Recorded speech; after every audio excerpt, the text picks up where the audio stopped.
The music world has lost a legend tonight. Chuck Berry, one of the pioneers of rock and roll, has died. TV 1055's Danielle Nottingham takes a look back at his career. It's the mid-50s, and Chuck Berry was at the height of his success, pioneering a new sound, rock and roll. He had his own driving guitar style, fusing country western with rhythm and blues.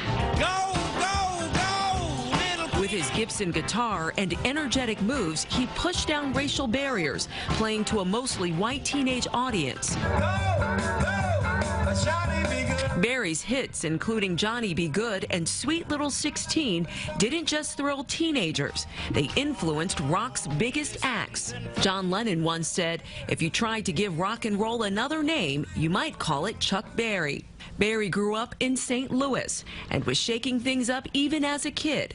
During his first public performance at his high school, he played the blues, considered inappropriate for the time. But even as a teen, Berry would also begin his lifelong trouble with the law, serving 3 years for armed robbery. Berry married and worked a series of jobs to support his family. Then a road trip to Chicago to see his idol Muddy Waters proved to be his big break.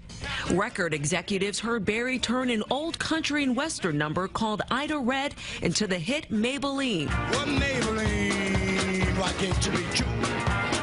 The birth of rock and roll. Disc jockey Alan Freed began touting Berry's new sound. Alan Freed called it the beat. You gotta have the beat. Then came more chart toppers, Roll Over Beethoven, and rock and roll music. In 1979, he performed for President Jimmy Carter at the White House and even launched his music on the Voyager 1 satellite. Dubbed the Eternal Teenager, Berry continued touring well into his 80s, never letting go of that rock and roll music he helped define. Police in St. Louis say his caretaker found Berry unresponsive and emergency responders were unable to revive him.